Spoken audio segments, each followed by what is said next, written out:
First deal. Let's run through. I know a bunch of people are asking about AO, so we're going to run through an AO deal.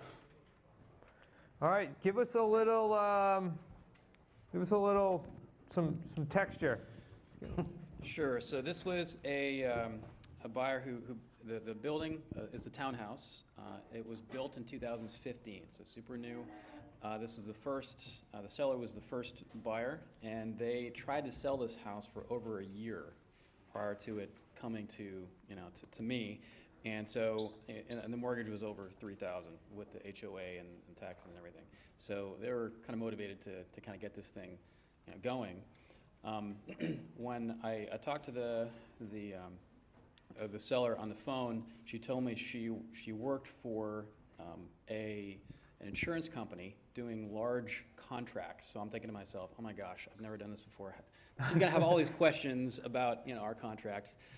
And turns out when I went to the appointment, I had Zach call in, and I basically borrowed credibility from Zach. And he said, listen, we've done hundreds of these deals, and I firmly believe that's the reason why we were able to get this property is Zach's help. And so that's a little bit of the color there. And let's highlight that though. So yeah. You got first deal, calling on a seller that has a condo. He happens to be in a very hot area in southern Florida.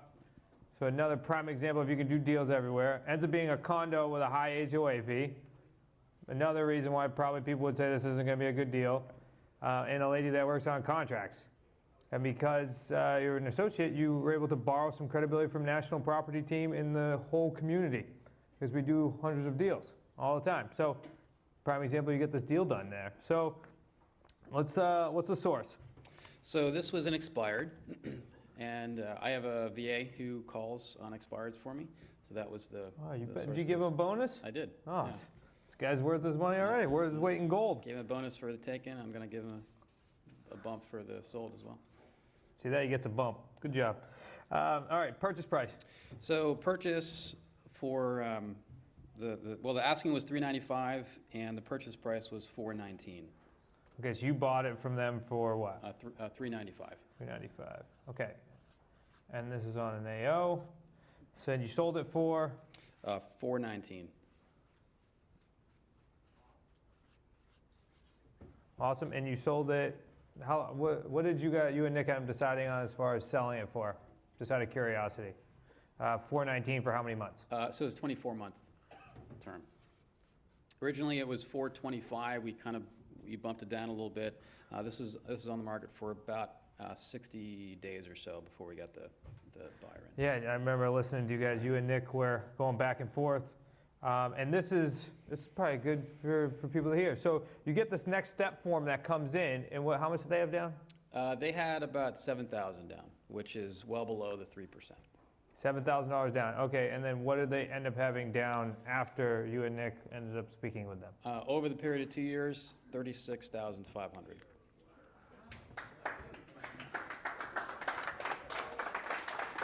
And that's all thanks to Nick again. No, you got the deal. We just help out. Okay, so how much were you getting as your assignment fee? So 66% of the down payment. Yep, okay. 66%. What did that end up coming out to be? So that was, for the down payment, $24,090. Okay. And I also got the first month's rent, Okay. which was $28.23. 28, 23. I got a question, guys. Yep. For an AO and for your first deal, sometimes that's difficult to get the first month. So did that come up in the discussion with the seller? It did not, largely because of the credibility that was borrowed. Oh, so you With just the- called and said this is how it is? Yeah. No, I asked because most people wimp out on that. They do. And how much money was it? Throw away $3,000. 24 plus 2,800, that's 27, correct? 26,913. 26,913. First deal, AO, all the cards stacked against you, right? Because you're in a super hot area with a lady that does corporate contracts. no way you're gonna get this deal done. But you got the deal done. Yeah. Nick has something to say, grab the mic. Here you go. Thanks. I just wanted you to talk about the whole HOA discussion and how we got yeah. around that with the high HOA. That comes up a lot in this community, so good deal. Yep. So the HOA for this house is $700 a month. On top of $500 in taxes every month. And that was kind of a sticking point with our buyer because the buyer was super awesome buyer. The mom and the daughter called me at different times about the property. I didn't even realize they were calling, related. Love the property, but their monthly income wasn't quite, where we wanted it to be, considering the monthly lease as well as the taxes and the HOA. So prior to the buyer's meeting, I went back to the seller and I explained, listen, fantastic buyer, but their monthly is a little kind of a sticking point, and I want to make sure that we can get the buyer in here. And the seller agreed to take up to half of the HOA fee. So, yes. So that's actually a big piece of the puzzle. Who asked the seller to do that? I did.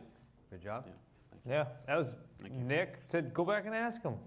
Just ask questions. I think this has been like a pretty big theme here for the last, 18 hours, which is just go back and ask questions. What's the worst that was going to happen? Well, and the reality was we had put the monthly lease a little higher than what her mortgage payment was, minus the taxes. So her mortgage, I think, was $2,300. That included the taxes, and the taxes were $500. So with just the monthly lease of about $2,000 that we were going to have the buyer pay, and we added the taxes on top of that, which was about $2,500. She really wasn't. The seller wasn't having to take the entirety of the HOA. It was probably $200 that she would have to take every month, and her PMI was coming off in a few months anyway. So it was really a wash for the seller. But that was just the conversation we had to go through in order to get this buyer into the property. First next step form that I ever had, first buyer meeting I ever had, Just asking questions. getting into the property. And Right. getting creative. Yeah. And Dan, getting creative.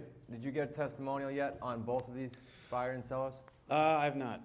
Okay, that's key for your website. Should do that. If you're an associate, you can and should lean heavily on National Property Team because we have testimonials from around the country.